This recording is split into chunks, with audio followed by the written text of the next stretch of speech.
Meu nome é Ricardo. Tenho 42 anos e isso aconteceu comigo em outubro de 2024. Eu estava voltando de Marília para Assis depois de visitar um cliente. Já passava das 11 da noite e eu dirigia sozinho. Não estava com sono nem usando o celular. A pista estava praticamente vazia. Em um trecho reto vi um cachorro atravessando correndo. Logo atrás dele apareceu uma criança pequena tentando alcançá-lo. Foi tudo muito rápido. Eu pisei no freio, puxei o volante para a esquerda, mas senti o impacto na frente do carro.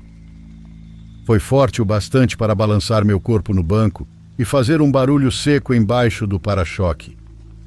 Na hora eu só pensei que tinha matado os dois.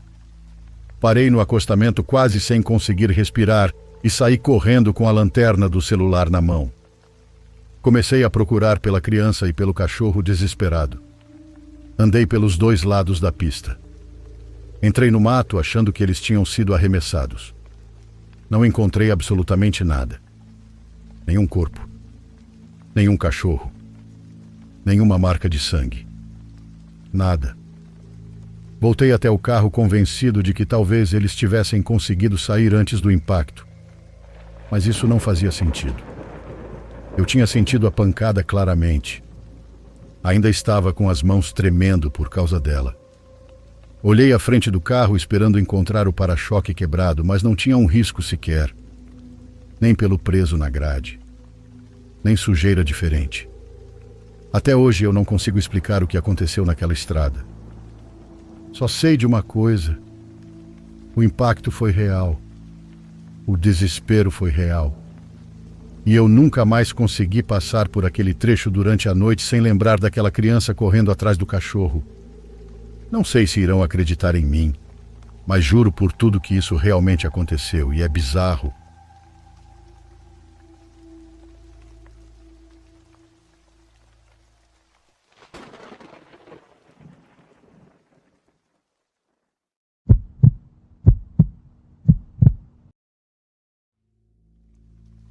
Cinco segundos debaixo do chuveiro são suficientes para que a água molhe o corpo inteiro.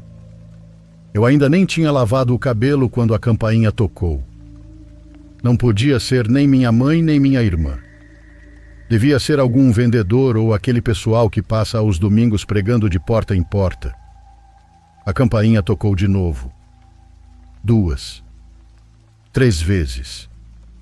Depois, de forma insistente. Fechei o registro do chuveiro sem decidir se desceria para abrir ou não. Afinal, as únicas pessoas que poderiam ter alguma emergência tinham suas próprias chaves. Enrolei-me em uma toalha, saí do banheiro deixando um rastro de água pelo chão e abri a janela, sem querer me inclinar muito para fora. Lá de baixo, uma moça gritou. "Primo!" Perguntou se minha tia estava em casa e pediu que eu descesse para abrir a porta. Olhei para ela do andar de cima, mas não a reconheci. Já um pouco contrariado, respondi que esperasse um momento enquanto eu vestia novamente a mesma roupa que tinha usado para fazer exercício. Demorei no máximo 2 minutos. Enquanto isso, só conseguia pensar. Prima? Que prima? Abri a porta apenas pela metade e permaneci na entrada. A cumprimentei e fiquei olhando, esperando que me dissesse quem era e por que estava tocando a campainha com tanta insistência. Estive prestes a perguntar. Não era como se eu tivesse todo o tempo do mundo. Lembro que naquele dia eu tinha um compromisso dali a poucas horas. Com licença, quem é você? Marlene Inês, sua prima, filha do senhor Ramiro Moraes.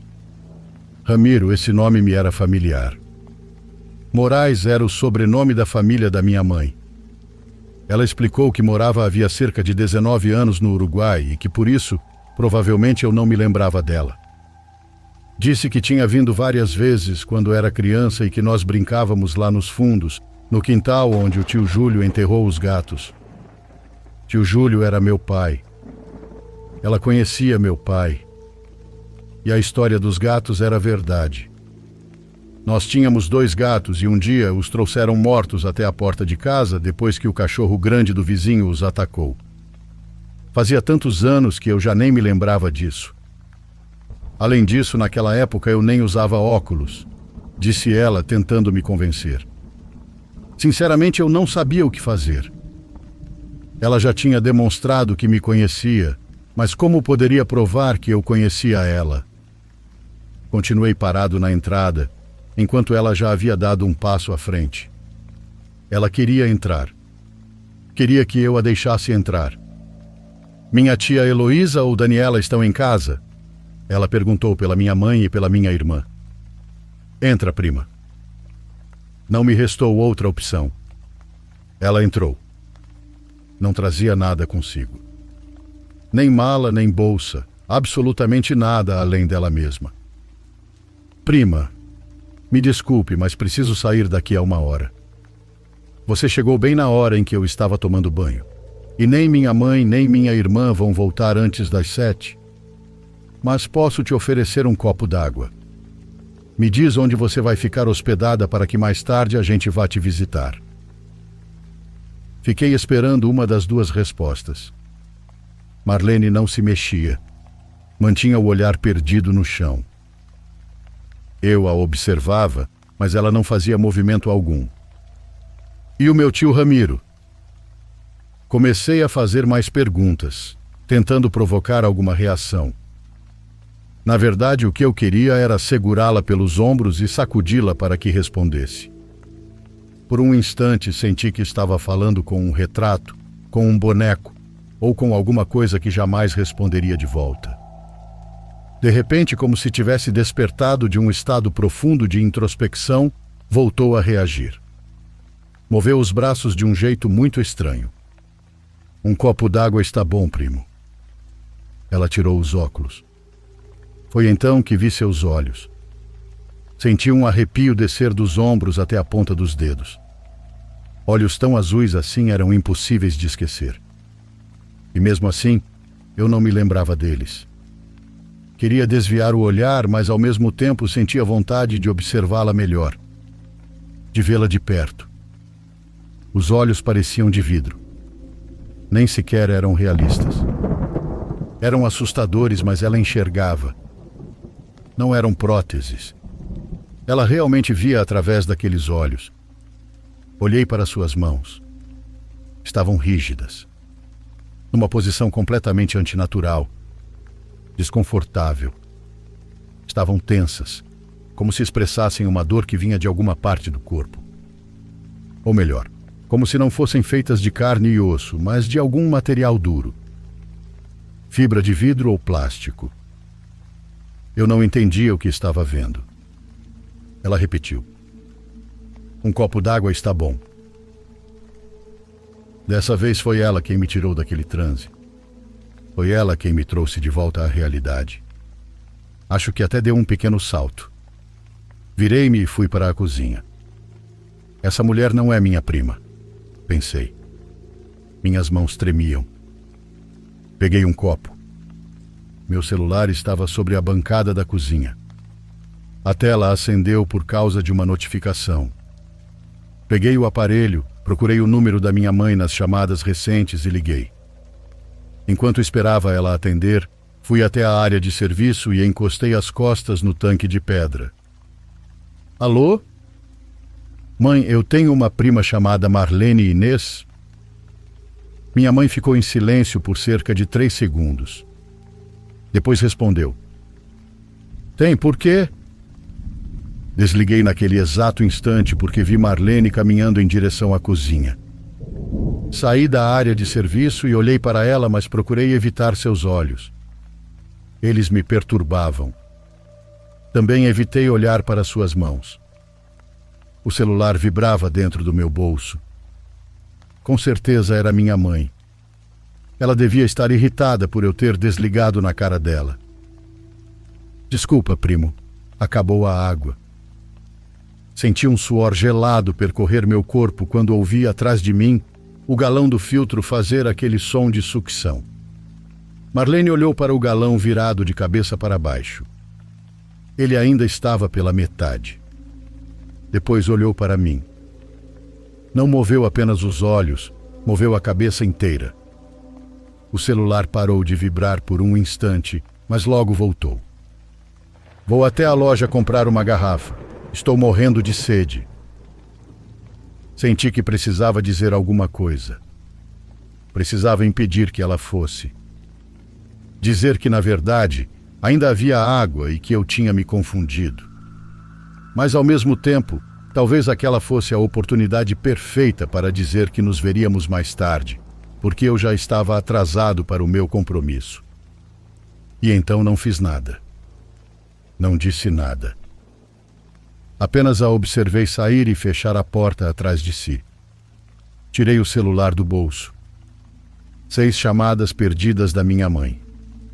Liguei de volta. Como esperado, primeiro veio a bronca por eu ter desligado. Depois ela perguntou: "Essa Marlene, por que você perguntou dela? Por que se lembrou da sua prima?" Respondi que ela tinha acabado de aparecer em casa. Minha mãe ficou muda. Depois disse: "Para de brincar. Estou falando sério. Ela chegou enquanto eu estava tomando banho. Tive que sair do chuveiro, me vestir de novo e abrir a porta para ela." "Ela ainda está aí?" perguntou. "Não, foi até o Tonhão comprar água." Do outro lado da linha, minha mãe respirou fundo. Então disse: "Filho, eu nem sei como te contar isso, mas sua prima está morta." Minha voz falhou. Eu não sabia o que responder. "A filha do Ramiro? Uma moça de olhos azuis?" perguntei. "Olhos azuis? Marlene nunca teve olhos azuis. E ela também não era como você está descrevendo." Saí de casa ainda com o telefone na mão. Disse para minha mãe que ligaria de volta em alguns minutos. Olhei para os 2 lados da rua. Não havia ninguém. Fui até a mercearia e perguntei ao Sr. Tonhão se uma pessoa com aquelas características tinha entrado ali. "Você conhece ela?" perguntou ele. Eu ia responder que era minha prima, mas antes que eu dissesse qualquer coisa, seu Tonhão apontou para uma garrafa de água. "Não estou entendendo", falei. O senhor contou que a moça foi até o refrigerador, puxou a porta, escolheu uma garrafa de água e a levou até o balcão. Fingiu procurar dinheiro, mas parecia não ter nada. Foi então que uma caminhonete passou e parou junto à calçada. Uma mulher desceu do veículo, enquanto o motorista permaneceu ao volante com o motor ligado. Segundo o senhor Tonhão, a moça dos olhos azuis não ofereceu a menor resistência. Eles simplesmente a colocaram dentro da caminhonete como se estivessem carregando um objeto. E foram embora. Quando minha mãe chegou, entrou em casa como um furacão. Foi direto até um álbum de fotografias e mostrou-me uma foto de Marlene Inês. Não era ela. Não se parecia em absolutamente nada. A pessoa que esteve na minha casa naquela tarde não tinha qualquer semelhança com a minha prima, que havia morrido anos antes.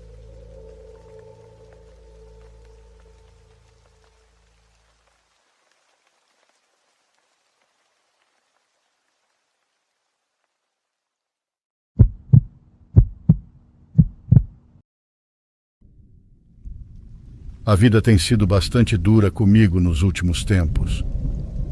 Sei que muita gente sofreu nos últimos anos devido à pandemia, mas sinto que sou uma daquelas pessoas sobre quem Deus resolveu pesar a mão.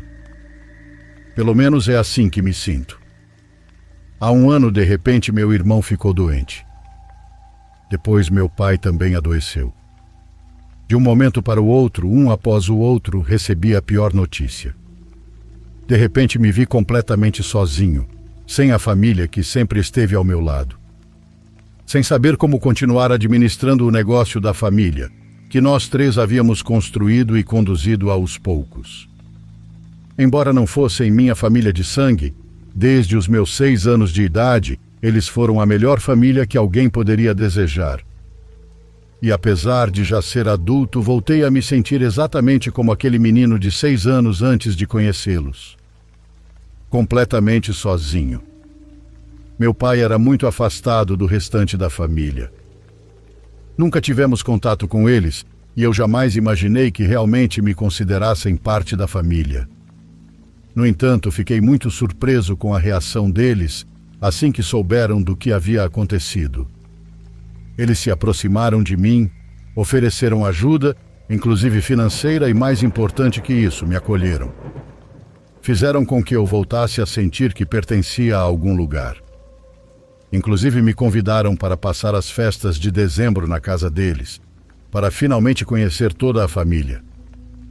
Eu aceitei porque sentia que não suportaria enfrentar aquelas datas sozinho, cercado apenas pelas minhas lembranças.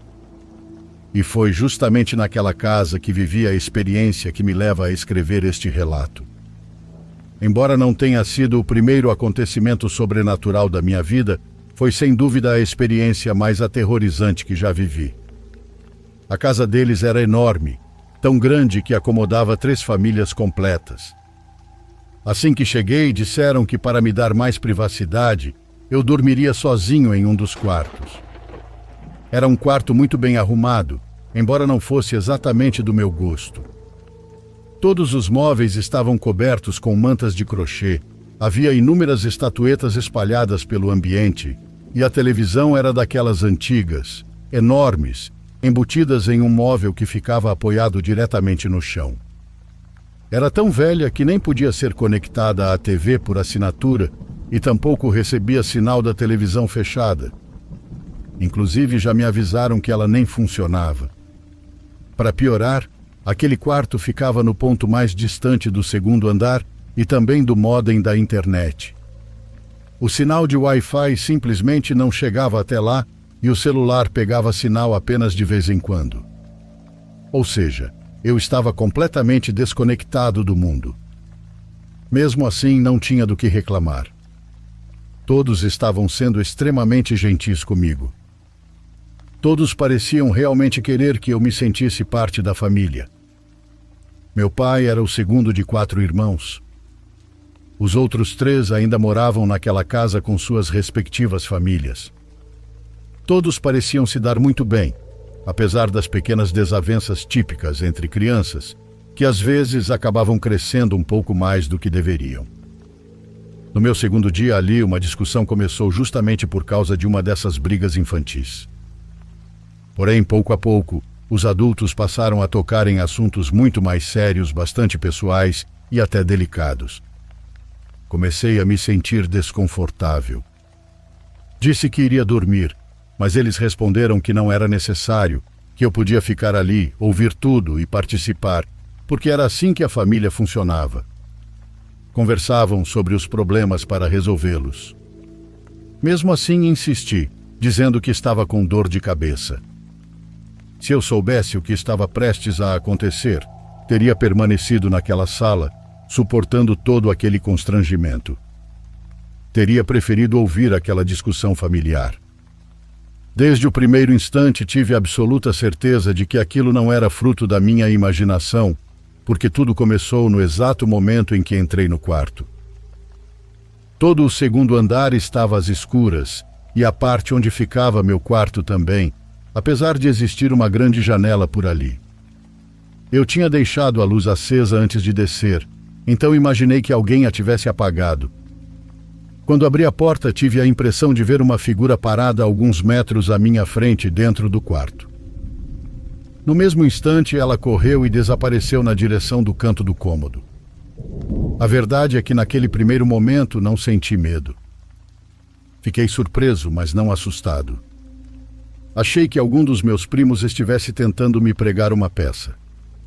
Só que quando acendi a luz, não havia absolutamente ninguém. E era justamente isso que tornava tudo tão perturbador.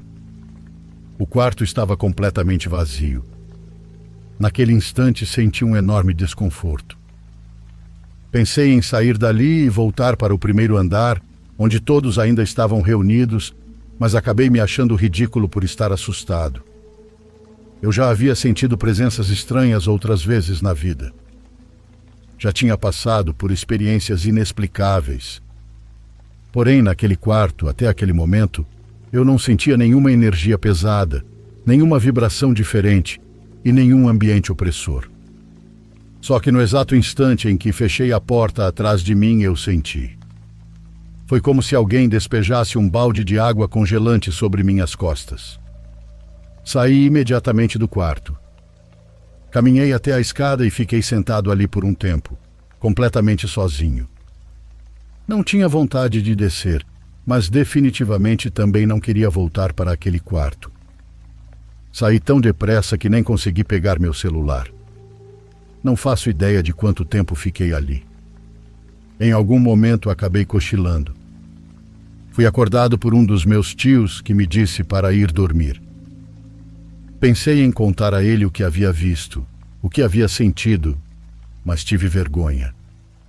Nós ainda não tínhamos intimidade suficiente para que eu perguntasse algo daquele tipo, principalmente porque naquele momento eu mesmo achava que tudo aquilo podia parecer ridículo. Muita gente provavelmente diria que fui um idiota por não contar imediatamente.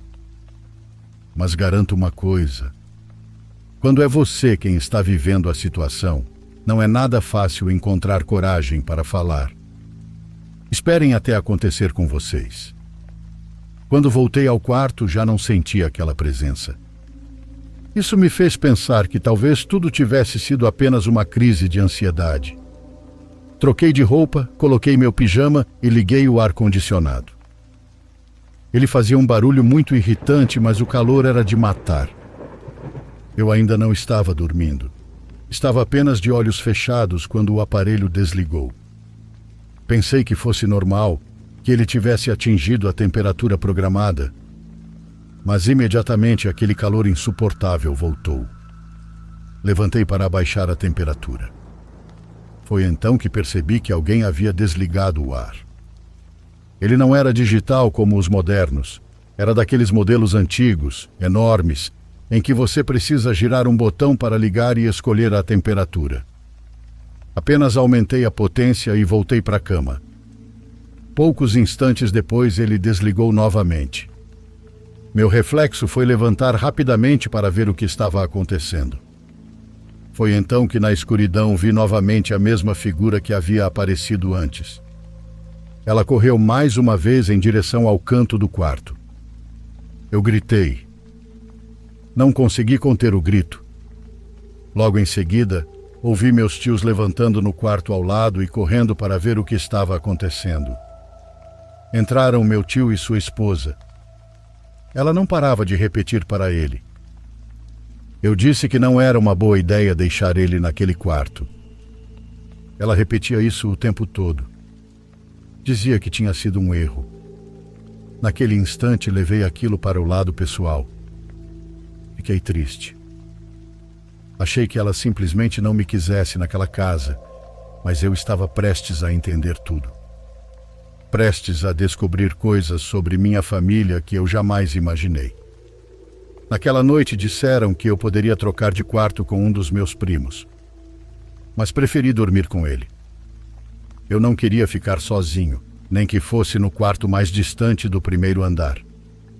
Enquanto eu contava tudo o que havia acontecido, o irmão dele entrou no quarto. Logo depois, minha tia também apareceu. Eu ainda estava bastante magoado com ela. Acho que ela percebeu isso. Então se aproximou de mim para explicar o verdadeiro significado das palavras que havia dito. O erro, segundo ela, não era eu estar naquela casa, nem terem me convidado. O erro tinha sido me colocar justamente naquele quarto, o quarto da minha avó. Ela tinha uma relação extremamente difícil com meu pai. Foi por causa dela que ele se afastou de toda a família. Minha avó nunca aceitou minha mãe, e quando meus pais decidiram me adotar, ela foi completamente contra. Exigia que eles tivessem filhos biológicos.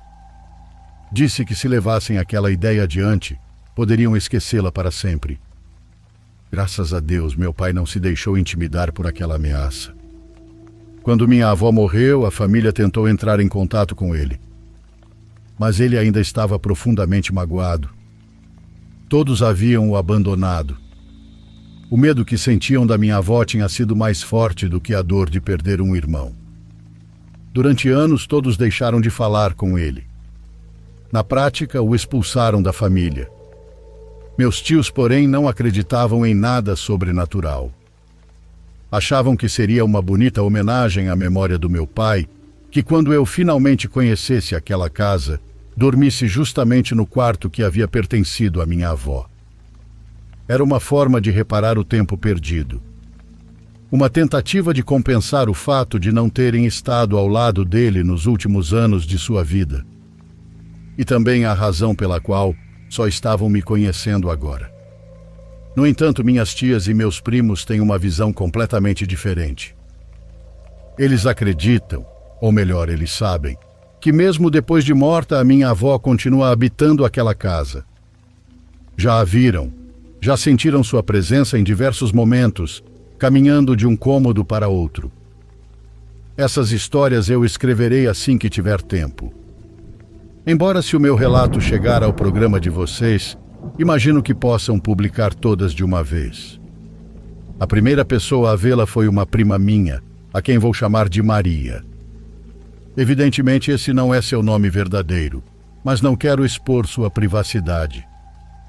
Tudo aconteceu em uma daquelas raras noites em que todos os primos coincidiram de estar na casa e jantaram juntos na sala principal.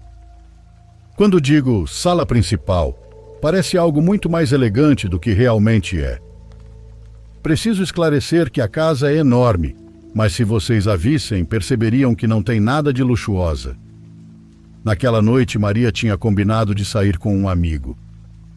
Quando ele chegou, ligou para avisar que já estava do lado de fora. Ela, porém, respondeu que seria melhor ele entrar, porque a conversa entre os primos estava muito boa e seria uma ótima oportunidade para conhecê-los. Ele respondeu que entraria em alguns minutos, mas que antes precisava esperar uma ligação do trabalho. Pouco depois, Maria recebeu uma mensagem dele. Ele ainda estava parado do lado de fora, em frente ao portão. Sou um idiota. Achei que quem tinha morrido era a sua avó que estava aí com você. Maria respondeu. Sim, ela morreu. Por quê? Ela viu que o amigo estava digitando, mas nenhuma mensagem chegava. A indicação de que ele estava escrevendo aparecia novamente. O tempo passava, mas ele não enviava nada. Por que você está dizendo isso? Insistiu ela por mensagem. Então ele perguntou. Tem alguma senhora aí na sua casa? Na janela de onde a sua avó acabou de olhar para mim. Minha prima respondeu que não. Foi então que ele escreveu. Eu juro que estou vendo a sua avó na janela. Sem dizer nada aos outros primos, Maria saiu da casa. Quando chegou até o amigo, que estava encostado no carro, percebeu que ele continuava pálido e não parava de olhar para o alto. Maria, é um fantasma. A pergunta, dita de forma tão direta, a surpreendeu. Ela ficou ao lado dele tentando enxergar a janela, mas o muro era alto demais. Então pediu que ele a levantasse um pouco. Quando ele a ergueu, mal conseguiu sustentá-la por 2 segundos. Mas aquele breve instante foi suficiente para que Maria percebesse que o amigo estava dizendo a verdade. Na janela estava a avó. A luz do quarto dela estava acesa, e ela segurava uma das cortinas com a mão para olhar para a rua, exatamente como fazia em vida, sempre observando quem chegava e julgando as visitas dos netos. Minha prima entrou correndo na casa, contou a todos o que havia visto e todos subiram para verificar. A luz do quarto já estava apagada. Mesmo assim, ninguém duvidou da história de Maria. A verdade é que todos já haviam sentido a presença da avó, de uma forma ou de outra, naquela casa. Poucos dias depois, quando ainda não tinham superado aquele susto, outro primo disse que a viu sentada na sala quando chegou em casa durante a noite. Era como se estivesse esperando por ele, exatamente como fazia quando era viva, pronta para repreendê-lo por chegar tarde. Ele a viu na escuridão.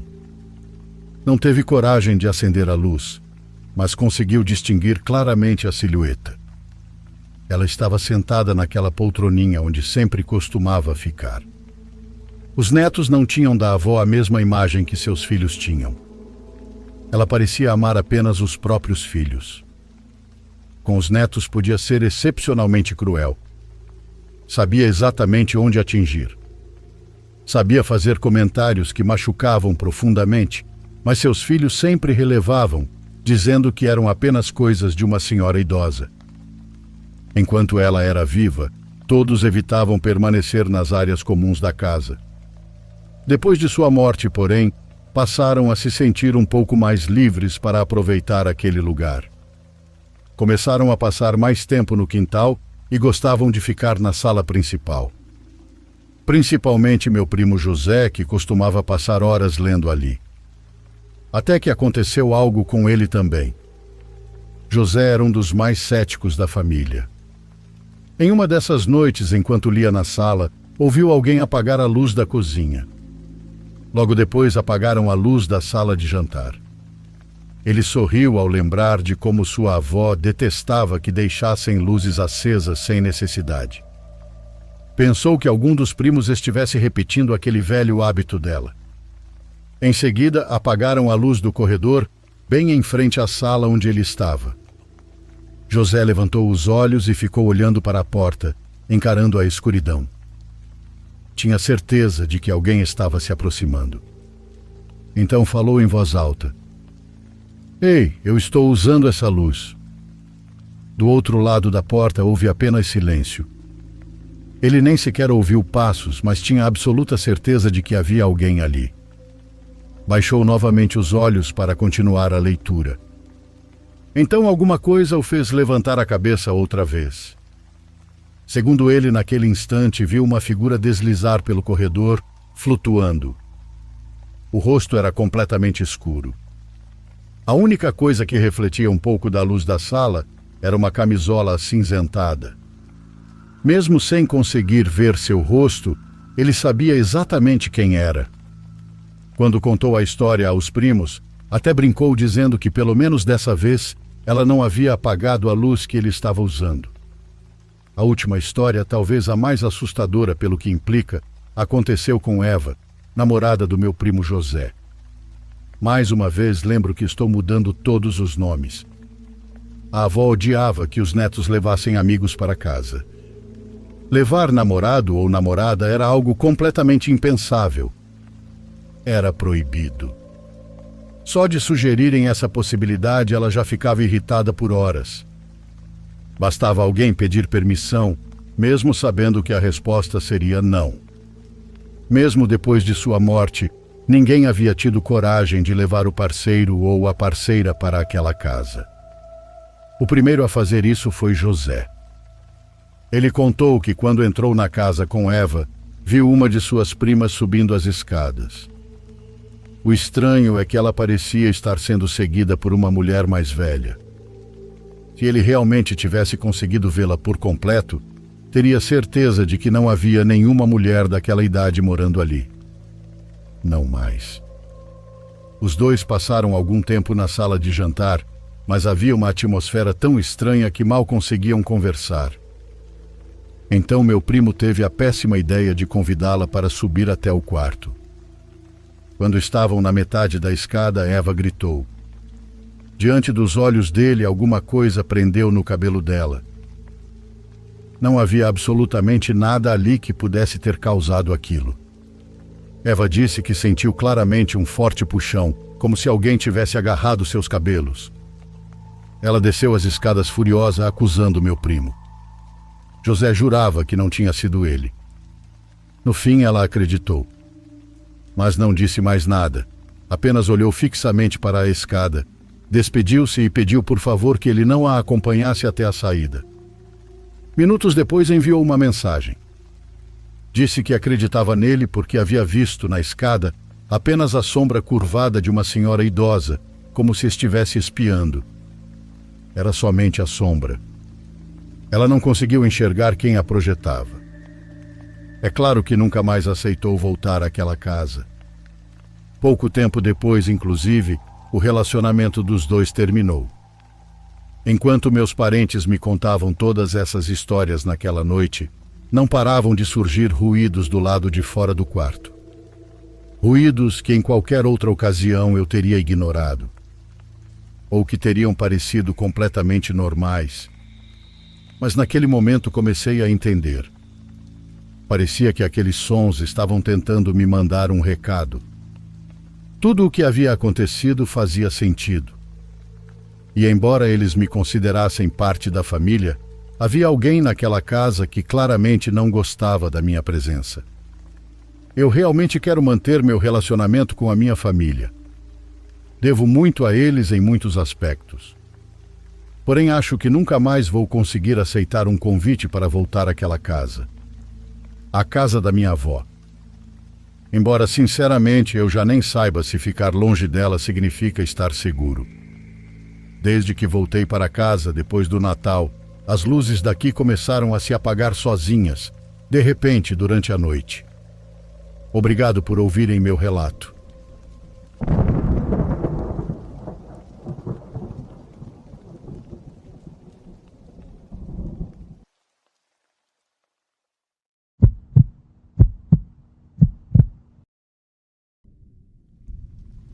Eu não acredito em maldições. Estou compartilhando a história de algo que aconteceu comigo há alguns meses, principalmente porque tenho curiosidade em saber o que outras pessoas pensam sobre isso. Sempre achei que, como sociedade moderna, já tivéssemos superado esse tipo de coisa, como maldições e antigas lendas. Há pouco mais de 3 meses, eu e meus 2 amigos, Dustin e Chris, saímos no barco do Dustin para pescar.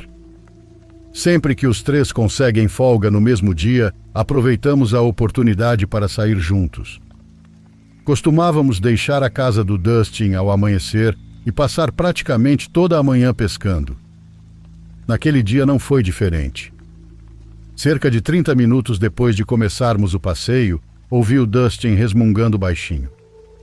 Perguntamos o que havia acontecido e ele apontou para o horizonte. Lá na frente havia uma embarcação muito bonita.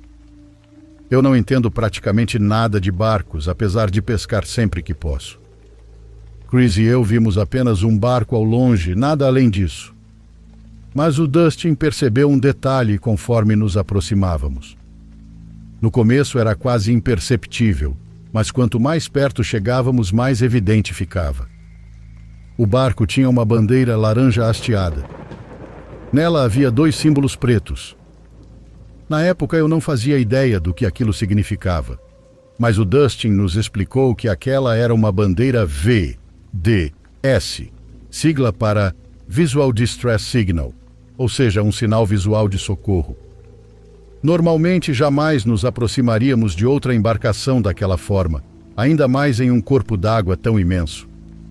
Mas se realmente estivessem em perigo, precisávamos ajudar.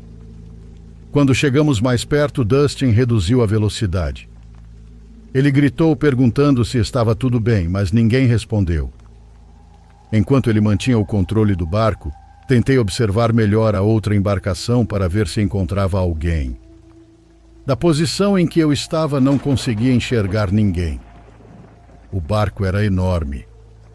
Dustin comentou que aquela embarcação era considerada um iate. Um iate pequeno, segundo ele, mas ainda assim muito maior que seu pequeno barco de pesca. Chris perguntou se não seria melhor irmos embora. Dustin ficou em dúvida. Tentei ligar para pedir ajuda, mas ali não havia sinal algum de celular. Então falei para o Dustin que eu iria pular para o outro barco e verificar se estava tudo bem. Ele não gostou da ideia. Disse que caso houvesse algum senhor idoso passando mal e me visse entrando no barco de repente, aquilo poderia lhe causar um susto enorme ou até algo pior. Para mim, aquilo era justamente mais um motivo para subir a bordo e confirmar que todos estavam bem. Discutimos por alguns minutos, mas ele acabou concordando quando lembrei que eu tinha certificação em primeiros socorros. Se alguém estivesse passando mal lá dentro, talvez eu pudesse ajudar. Dustin aproximou seu barco o máximo que conseguiu e eu saltei para a popa do iate. Continuei gritando, perguntando se havia alguém ali e avisando que estava respondendo ao pedido de socorro. Queria ter certeza de que qualquer pessoa a bordo soubesse que eu não representava uma ameaça. Na parte externa do iate havia vários bancos acolchoados e tudo dava a impressão de que alguém estivera ali havia pouco tempo. 4 varas de pesca estavam posicionadas como se fossem ser usadas a qualquer momento. Sobre a mesa havia 3 canecas de café das quais ainda saía vapor. Em um dos assentos havia um bonito casaco, aparentemente jogado ali poucos minutos antes. Segui até uma grande porta de vidro deslizante que estava completamente aberta. Continuei chamando por alguém e perguntando se precisavam de ajuda. Enquanto caminhava até a porta, reparei em várias pegadas de lama de tamanhos diferentes espalhadas pela parte traseira do barco. Por si só, isso não era estranho, principalmente em um barco de pesca. O estranho era que, apesar de todas aquelas evidências, não parecia haver absolutamente ninguém ali. Entrei na cabine. O interior estava completamente bagunçado. Todos os armários estavam abertos e havia objetos espalhados pelo chão. Bem à frente havia uma cama embutida em um pequeno nicho. Nas circunstâncias certas, até parecia um lugar aconchegante. Sobre a cama havia apenas vários travesseiros e cobertores amontoados contra a parede. O único lugar que ainda faltava verificar era o banheiro. A porta estava fechada. Meu coração disparou. Não porque eu estivesse com medo, mas porque esperava encontrar alguém desacordado ou coisa pior. Abri a porta lentamente. Assim como o restante do barco, o banheiro estava vazio. Voltei para o cômodo principal e comecei a caminhar em direção à porta de vidro. Então, pelo canto dos olhos, percebi algo se movendo. Virei rapidamente. Vi os travesseiros caindo da cama e os cobertores se mexendo. Logo em seguida, uma mulher idosa, muito frágil, sentou-se na cama e olhou diretamente para mim. Tentei tranquilizá-la. Expliquei que estava ali apenas para ajudar porque tinha visto a bandeira de socorro. Ela não reagiu. Permaneceu completamente imóvel, sem demonstrar qualquer emoção. Mal parecia respirar. Se eu não a tivesse visto se mover alguns segundos antes e piscar algumas vezes, teria jurado que ela estava morta. Era uma senhora de baixa estatura. Os cabelos estavam trançados. Sua pele era morena, enrugada e tinha uma aparência estranha, quase como borracha ressecada. Seus olhos permaneciam fixos em mim. Era como se ela estivesse olhando através de mim. Fiz o possível para soar tranquilizador. Disse que voltaria ao barco do Dustin e que nós providenciaríamos ajuda. Então saí correndo da cabine e pulei de volta para o barco do Dustin. Falei para eles que precisávamos seguir até encontrar sinal de celular para pedir socorro. Contei sobre a mulher sozinha no barco. Disse que ela parecia estar em estado de choque, porque estava escondida e simplesmente havia permanecido sentada, sem dizer absolutamente nada. Enquanto Dustin e Chris tentavam entender tudo o que eu estava falando, a mulher apareceu na porta de vidro. Ela caminhou lentamente até a parte de trás do barco, onde a bandeira laranja ainda estava hasteada. Sem dizer uma única palavra, começou a abaixar a bandeira. Quando finalmente a retirou, a jogou debaixo da mesa e voltou lentamente para dentro da cabine. Nós simplesmente não sabíamos o que fazer. Ela havia retirado a bandeira de socorro, mas argumentei que aquela mulher claramente não estava bem. Ela precisava de ajuda. Dustin concordou e começou a voltar pelo caminho de onde tínhamos vindo, até encontrarmos um ponto onde meu celular tivesse sinal. Assim que consegui conexão, liguei para a polícia. Expliquei sobre o barco com a bandeira de socorro e sobre a mulher que aparentemente estava sozinha. Mesmo havendo muitos indícios de que outras pessoas também haviam estado ali, eles disseram que enviariam uma equipe para verificar. Sem saber quanto tempo isso levaria, decidimos voltar ao local. Pensamos que, caso ela realmente precisasse de ajuda, poderíamos chegar antes da embarcação da polícia. Quando retornamos ao ponto onde o iate estava minutos antes, ele havia desaparecido. Não fazíamos ideia de para que direção ele tinha seguido. Era impossível persegui-lo. Naquela manhã nem chegamos a pescar. Ficamos tão abalados com tudo o que aconteceu que resolvemos simplesmente voltar para a casa do Dustin e passar o resto do dia por lá. Nunca tivemos qualquer retorno da polícia.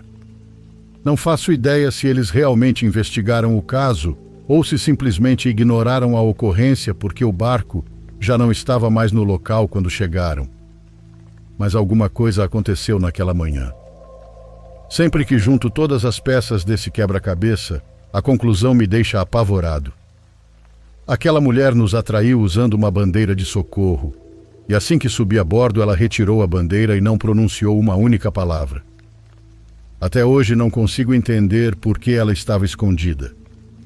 Muito menos consigo explicar todas as evidências de que outras pessoas haviam estado naquele barco, principalmente pelas 3 canecas de café ainda soltando vapor. E, no entanto, a única pessoa que encontrei foi aquela pequena senhora de aparência desgastada. O motivo de alguns amigos acreditarem que fui amaldiçoado é que desde o momento em que subi naquele barco, minha vida entrou em uma sequência absurda de azar. Perdi meu emprego, dei perda total no meu carro e várias outras coisas ruins aconteceram em sequência. O pai idoso do Dustin nos contou uma antiga lenda sobre uma maldição ligada às águas. Mas eu não acredito nisso nem por um segundo. Acho que toda essa má sorte é apenas coincidência e culpar uma maldição acaba sendo uma explicação conveniente. Ainda hoje não sei o que realmente aconteceu naquela manhã. Só sei o que vi. E eu não vi mais ninguém naquele barco. Estou compartilhando esta história na esperança de que outras pessoas a leiam. Será que fui amaldiçoado?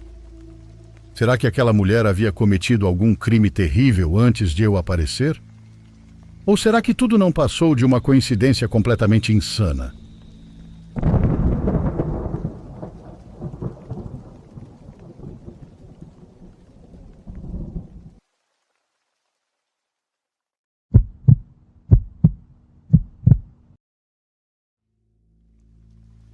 Alguém pode me dizer se isso é normal? O gato da minha irmã gosta de ficar em pé sobre as 2 patas e permanecer olhando para os espelhos durante muito tempo, sempre com uma expressão muito estranha. Às vezes ele me observa através do reflexo, mas parece como se quisesse me dizer alguma coisa, ou como se fosse começar a falar a qualquer momento.